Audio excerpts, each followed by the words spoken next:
Balandžio 28-ąją nacionalinės bibliotekų savaitės metu Kelmės Žemaitės viešojoje bibliotekoje, kaip ir daugelėje Lietuvos bibliotekų, vyko internetinė transliacija Kuriame naujovišką biblioteką, kurią inicijavo Lietuvos bibliotekininkų draugija ir projektas Bibliotekos pažangai.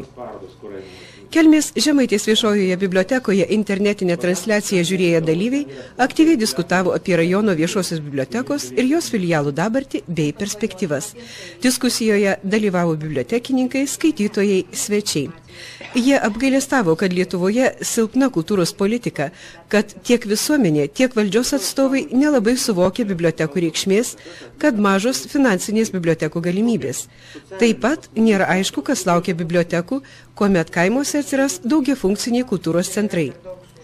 Dauguma diskusijos dalyvių akcentavo tai, kad bibliotekos vartotojams pirmiausia yra reikalingos dėl knygų, o visa kita – informacinės technologijos, gyventojų mokymai, virtualios paslaugos tik geriau padeda atlikti bibliotekos misiją – teikti vartotojams informaciją ir žinias. Vis dėlto pažymėta, kad keičiantis gyvenimui, bibliotekos taip pat turi keistis ir tapti bendruomenės traukos objektu. Pasidžiaugta, kad projekto Bibliotekos pažangai dėka rajone jau modernizuota viešoji biblioteka ir 17 jos filialų. Projektas daug dėmesio skyrė bibliotekininkų kvalifikacijai kelti.